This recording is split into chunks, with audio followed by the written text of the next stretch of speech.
It's the Church Solutions podcast. As the announcer told us, my name is Phil Thompson. And I'm Steve Lacy. And I'm Michael Gray. Michael Gray is with us today. He has graced us with his presence today. We have Mike on here for a reason. But before we do that, the Church Solutions podcast is sponsored by mychurchdaily.com. That's right. You can get on Alexa now with your own flash briefing by using mychurchdaily.com. You just go to the website, mychurchdaily.com. You can check it out. There's a 14-day free trial, and it's sponsored by mychurchdaily.com, which is basically one of our products. So we're sponsoring ourselves again today. All right. I'll let you know that. What's the topic for today? Rain. We're getting lots of rain here where I live. Lots and lots of rain. We're really encouraged. That's the topic. Nobody in the world cares. Nobody else cares. No. But I don't get a lot of rain up here, so I'm very happy. So it's monsoon here in Tucson. All right. So the topic today is this was when Mike Gray was talking about this to us weeks and weeks ago. One of the things that you said, Mike, was churches. And Mike has a great experience with church work. He's been doing it for many years and leadership and everything else. He works with us doing customer support with our company.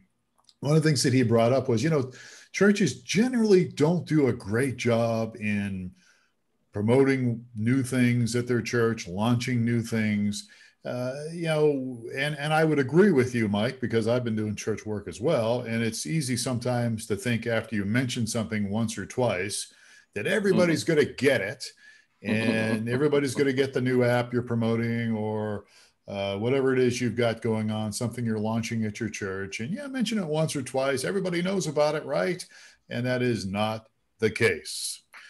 And so today, what we were going to do, and this is actually found on mychurchdaily.com on the website, which I just mentioned, we're going to talk about 10 steps for a successful launch. And so this is kind of like a mini marketing guide here that our very own Michael Gray has put together.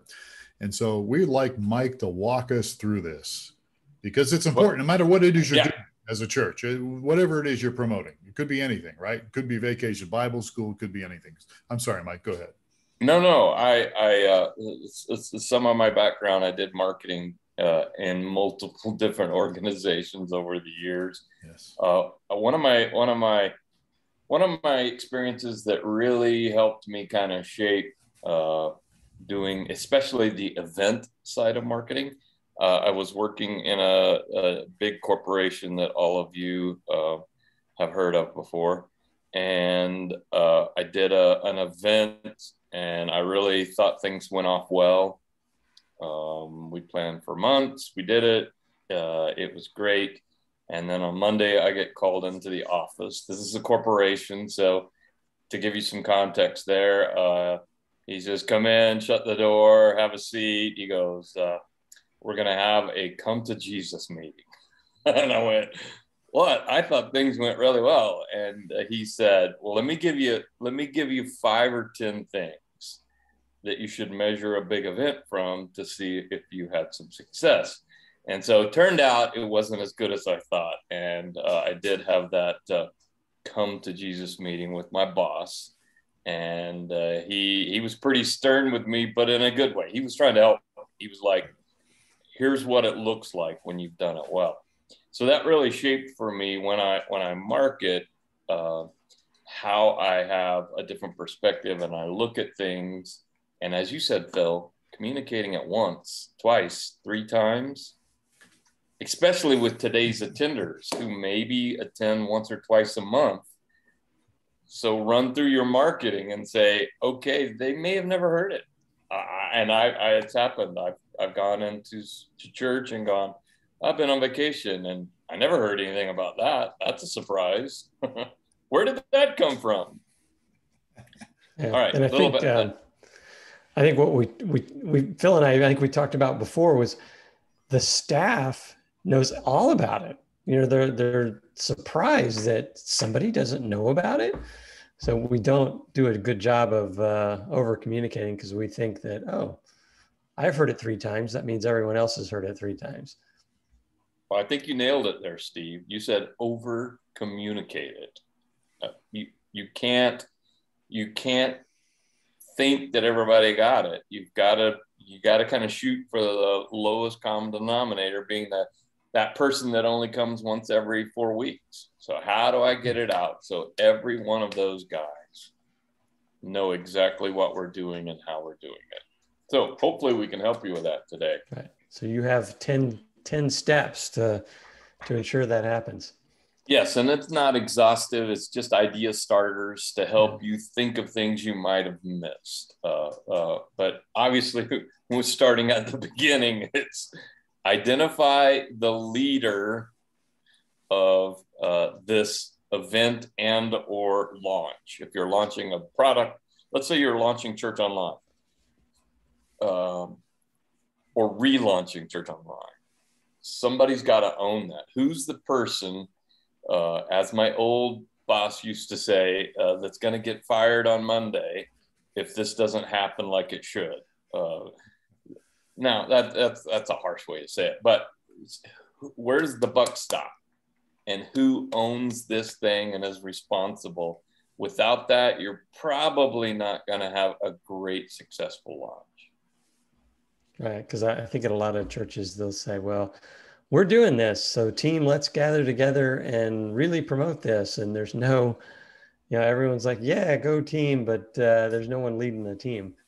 And no one, I really relate to the whole who's getting fired if this thing fails, because it really kind of points out to, if this thing goes really well, sorry. I'm going to need a mute moment. Yeah, I mean, it's just, you do want a point person, or when there's a question, you don't want to have to, or a big decision to be made. Let's, run it by the 3 people that think they're part of this thing, and they all go, I don't know, what does Larry think? Not me. Yeah, right. It's not my area of responsibility. Right. Yeah. So pinning the tail on the Stucky for the project is step number 1 here. Yep. And a launch manager, launch project manager, whatever that is, I would always push towards someone who's good at organizing and managing timelines, not necessarily the person who came up with the idea. While I'm an idea guy, these guys will tell you I probably drive them nuts sometimes with thoughts and ideas, but that's just how I'm wired. I'm hardwired that way. I am not the best timeline manager because that doesn't fit into my wiring as well. I can do it. I can force myself. There's things I do because I have to do it. But there are people, my wife, Cindy, for instance, brilliant timeline manager. I mean, she'll fill in all the gaps and all the details, and it'll be a really great event if she is managing it. As a matter of fact, I was in charge of the big events when I was at our church. We do a couple big events a year. I talked them into, and it was very successful because they allowed me to hire a part-time project manager, and they were purely timeline management, detail management, checking off the boxes, making sure everything happened. The buck still stopped with me, but they were being that manager of resources and time, and it really made for a successful event. All right. Well, we got 9 more to get through here, right? Is that all? Yeah. So identify the person. What's next? Inventory all social and other communications channel you currently have available. Right. Think about it, man. That used to be flashback to a time when that was, we actually mailed a newsletter out in the snail mail. And we occasionally would call people, and we visited with people. So sometimes in a smaller church, it's door to door, whatever that may be. We live in a different world now. Right. And I'm sure in the list that I made on this is probably not half of what a lot of churches use in their resources to communicate with people. So let's go through this list real quick. Just sure. because there's going to be, I assume there's going to be some that, depending on the project or the thing I'm trying to launch, some are going to be better than others. So without a doubt. Yep. So I don't know, I'll just read off the list here. Newsletter, Yeah. text notifications, app notifications, phone notifications, mailers, flyers and handouts, a blog, a podcast, all the social channels, Instagram, Facebook, Twitter, etc. I have the stage where I can make announcements. I've got part of my message, the sermon message. I can make a sermon announcement, or I can do video announcements. So these are just some of the, and there's, like you said, there's probably more. Yeah, I would say, so some of what you may want to do is kind of go back to the model that I learned. Great book, if you haven't read it, is Purple Cow from Seth Godin. Yeah. And his idea is, even if it's old school, if people have abandoned it just for what's shiny and new, consider doing whatever other people are not. So I look at that and I say, in the context of churches, yeah, everybody's finally has a Facebook account and an Instagram account, and a Twitter account, and a YouTube account. But what have they left out? Well, I would say, if you're not using text at this point at your church, you're missing a huge connection point with your people. This last weekend, I got 2 texts from my local church. One that said, hey, here's something, this is a big deal. And then I got a message early Sunday morning and saying, hey, we have a power outage. We're only going to be online this week. If I'm not on text, I probably don't pull my mail. I probably don't see that. They miss me. I drive up. I'm like, where's everybody at? And there's 20 of us there saying, why aren't we having church? So if you aren't using text, it is the preferred method that most people like to communicate with now. Yeah, and it may be the last thing that someone as part of a church is going to offer up to the church as well, because yep. But yeah, so definitely there's some of these may be geared for, depending on the project. You have examples of things that might work well for a certain type of project and not for another project, or I mean, obviously the power outage thing would be, you want to have something, you're not going to put a mailer together to say, we just lost power in the building. Fast and immediate. Fast, immediate, and flexible. So that's going to be social media. That's going to be text. So those are important, but don't leave out the other pieces when you're doing a big event. If you're doing a big event or a big launch in your church, a new program, a new ministry, a new church online, or you're launching My Church Daily. And that was the whole reason we brought this conversation up. How do we let people know that we have the coolest new tool in the world available at their fingertips, on their mobile device, on their tablet? And so some of these are no-brainers. Obviously, you're going to announce it from the stage. Video, I like those announcements to be videoed so they don't become something that bores people.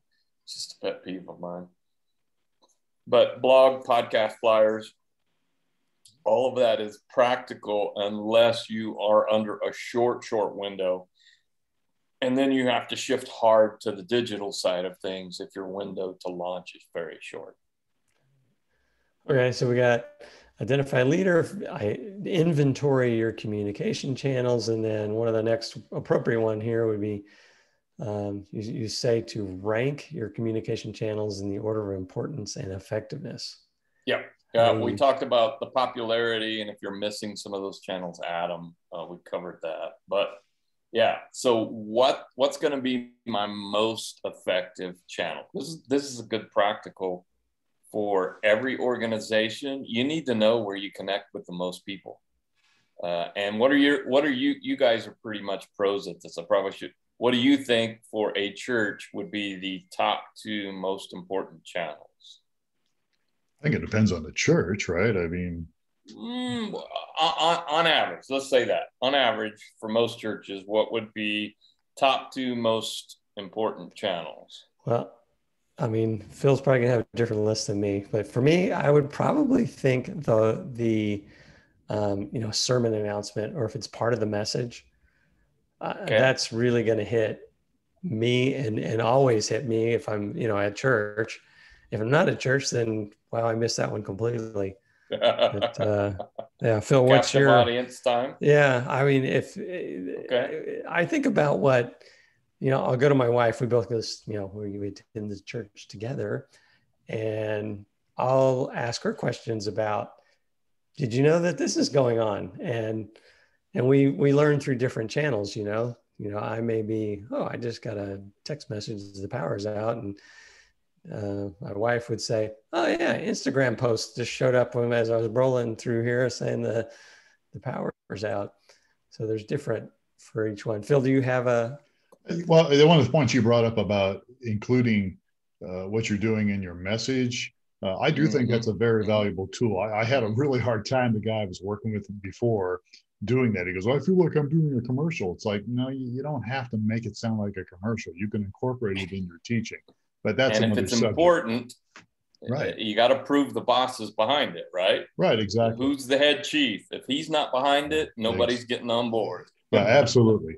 But I think in terms of very simple tools, I mean, for me, I check, all of us here, we get emails, hundreds of emails, but there are certain emails I look for. So if my organization is sending an email out, I see it, I make sure I see it, so I think what Steve said and whatever, it's always depending on the person, but emails, newsletter, like a newsletter that would be really well done. Not something that's junk where you just pass over it, but that it's quality material, quality information. Barking dogs also are good at communicating. It's a joke. You're muted. You can make those videos now where the dogs are barking your announcements. Yeah, exactly. Well, there you go. All right, we need to move. So almost everybody's moving from the stage. I would challenge that. Your most effective two channels is your newsletter and text message. Yeah. You're going to connect with more people. They're going to see the content. You can lead them to click something and do something to sign up for an event, et cetera, et cetera. Yeah. So most churches default to those announcements. So because of that, what do? That leads us to our next point. All right. So which is number 5 on our list here, decide what you will pause communicating during the launch to reduce the clutter. Absolutely, man. Clutter. Yeah. I hate clutter. There's a book about it. It's a great one. It's called Less Chaos, Less Noise by Kim Meyer, Communication Brilliant Within the Church. And it's all about that. If you just communicate everything from the stage, they just tune you out. They don't hear you anymore. Oh yeah, this is the weekly announcement part. This is where I tune out. And a lot of people do. It's true. So you got to eliminate, you got to be willing to let go of some of your babies that you want everybody to know about.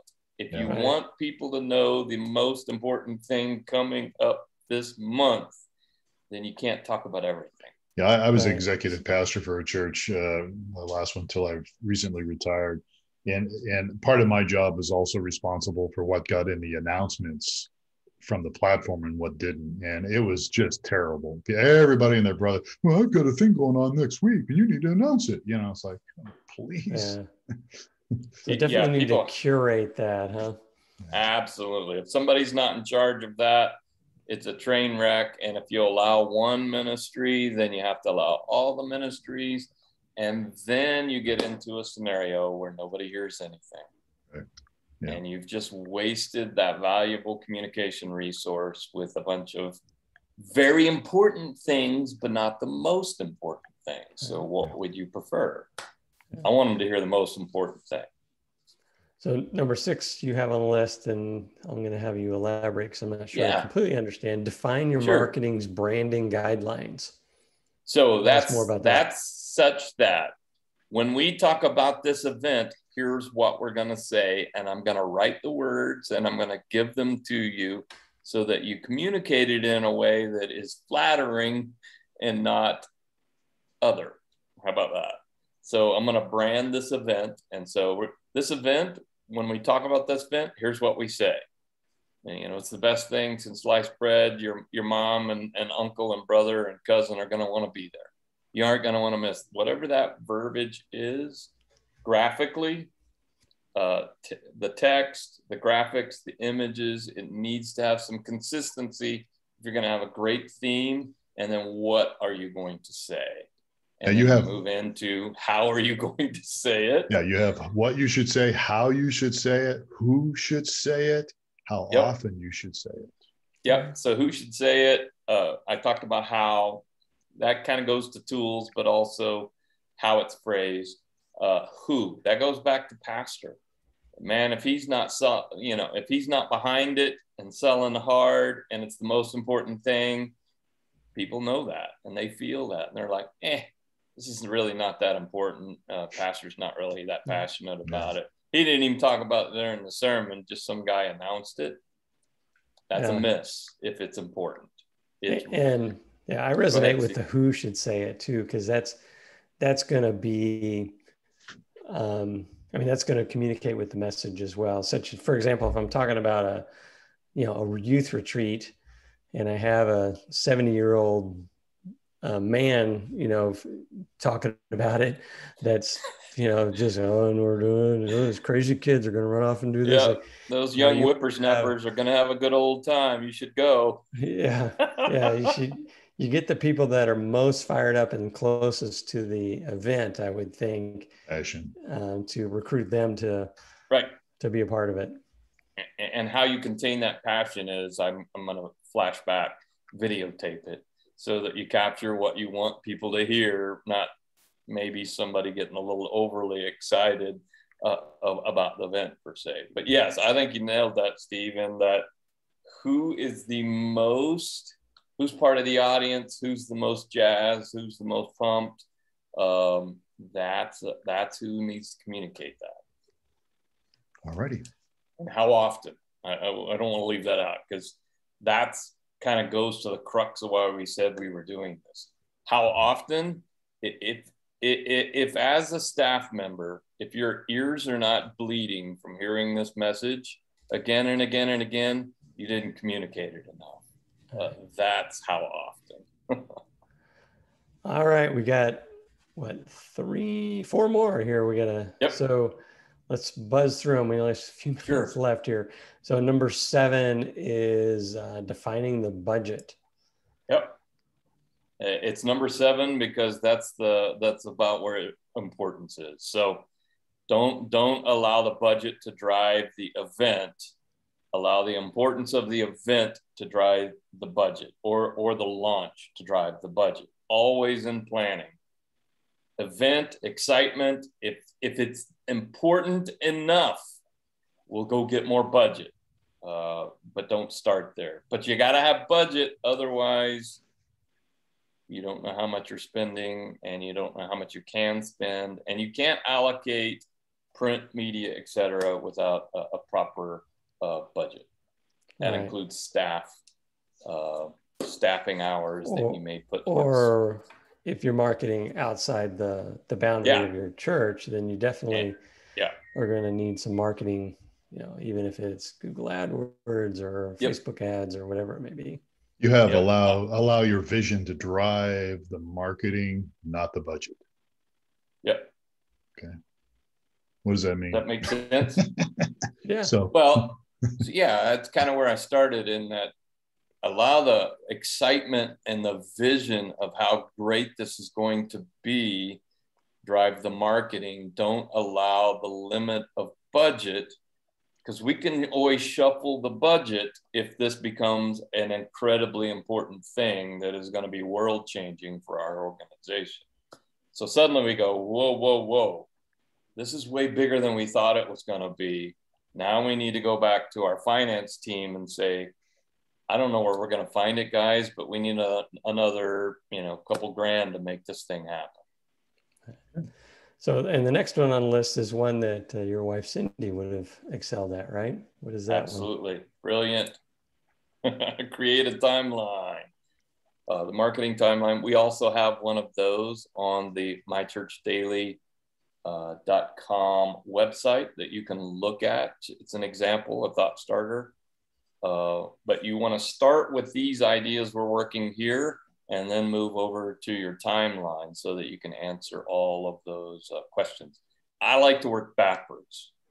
I like to go, okay, the launch is October 1st, and we're going to continue to communicate it for 3 weeks after that. I'm going to go out to that 3 weeks, and then I'm going to begin working backwards to where we're at today to get the timeline in a way that we maybe don't miss some important things along the way. Yeah, exactly. All right. And then the next on our list is measure and review ongoing results and adjust your strategy. Yeah, absolutely. Right? That's pretty much with everything you do in church, in life, in business is how's it going? Well, right. So I guess nobody knows we're doing this. Okay, we got to change our strategy. So I would assume in your timeline, you'd want to build in some points that say, okay, we did this text blast, let's find out how many people actually have cell phones that accept our text, or I did an email blast. How many opens did I get? Or I made phone calls and how many people answered the phone? Or I assume that's what you mean by this, is just kind of building in, all these channels you laid out early in the earlier step. I assume you're going to be able to maybe shift and move based on, if something's really hitting hot, then you pour the fire on that one and pull back on the other ones.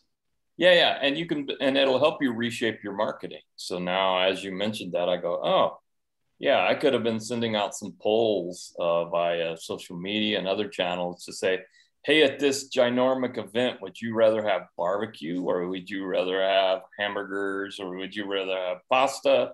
And so you build some excitement and some response measurement, because they're responding to you. You're trying to get response. Do it in email, do it in social media. It kind of gives you then a measurement point along with your other marketing that says, okay, here's a measurable. How many people clicked on the thing and said they want this kind of food? Well, only 15. Okay, let's do it again, do it different, change our strategy so that we're making sure that our resources that are so valuable to us that we're pouring out for this are being used in a way that's going to give us a great event or launch. So as we go through this approach here, I mean, there's certain things that you're definitely going to want to apply all of these steps to, and other things I would assume that may not warrant all this effort. I guess that's part of the curation process and how you prioritize things.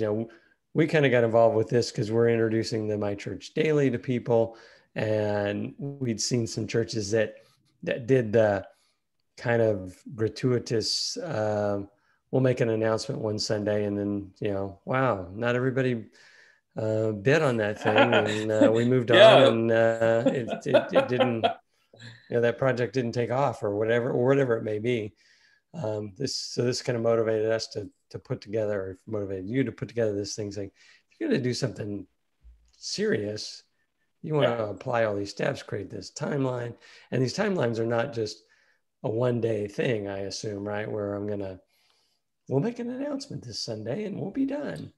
No. I mean, it's how many weeks after? So you got to continue after you launch to get more people on board. And then as you back up from that, is it going to take you 2 months to saturate your organization well enough that everyone everywhere within your organization or near your organization knows that this new thing is going to kick off? Right. If you don't get there, then you really can't say that tool didn't work for you, because you didn't communicate it very well. So the things that kind of fall on, I just think about, you got to mention to them, doing church online. If I'm moving to my church I'm doing an online piece, it's not something I want to just, announce and be done. I want to have a long process so that it really flourishes. Or if I'm doing VBS, for the community, or anything of any significance in the church, you would want to create a good marketing timeline, I would think. Absolutely.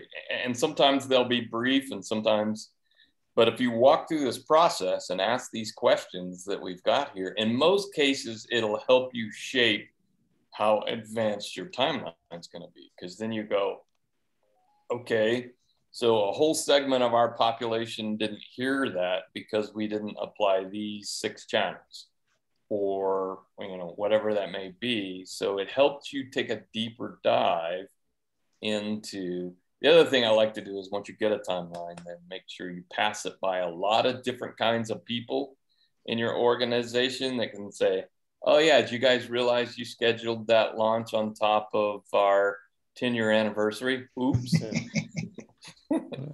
Yeah. All right. And then the 10th step on your list here, what is that? Conduct a post-mortem. That sounds like something you do with a dead body, but that's your last step here, right?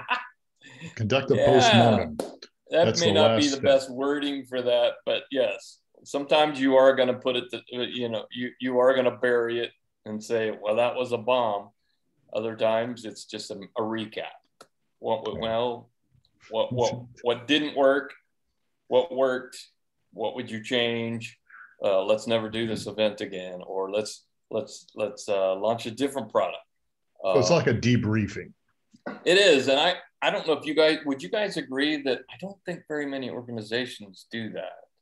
No, and I think it's important. Any project you do, once it's over, whether it was really successful or really bombed, I think you want to go back and go, okay, guys, what did we do well? Just like you said, what worked, and what did we learn from this thing? Yeah, what went well? Do more of it. What didn't go well, then let's make a change. Even if it's a bomb. I've had some postmortems that I was so not looking forward to. Something really didn't go well, and I'm coming into the team, and I don't want to be negative, but if you don't assess what didn't go well, right, you'll repeat it. Right? You'll just do it again and be frustrated again. So it's worth it. Yeah, absolutely. Look, we're out of time here, guys. So we've gone a little bit over time, but good times. We did that because it's Mike Gray, and I'm going to give him lots of time. I talk a lot. I know what you're saying. Yeah. So look, we went through a lot of content here, a lot of information. If you have questions about any of this stuff, you can reach out to us, support@streamingchurch.tv, or if you want to go directly to Mike and really just lambash him, just his email is mike@streamingchurch.tv. So either one, he'll get support, he'll get Mike, he's got like 100 emails. But thank you, Michael. This is actually really good, and I hope that we can get. I hope this helps a lot of ministries and churches, because you want to be successful whatever it is you're doing, and this would certainly help a lot. So. All right, good deal. All right, so don't forget, check out mychurchdaily.com. That's the website. If you have questions about that, reach out to us. We're done. We're out of time. Thank you, Steve Lacy. Glad to be here. And thank you again, Michael Gray. Always a pleasure. All right, it is. And I'm Phil Thompson. And most of all, thank you for listening or watching, depending on what platform you're on here. The Church Solutions Podcast. We'll catch you again next time. Please take care of yourselves.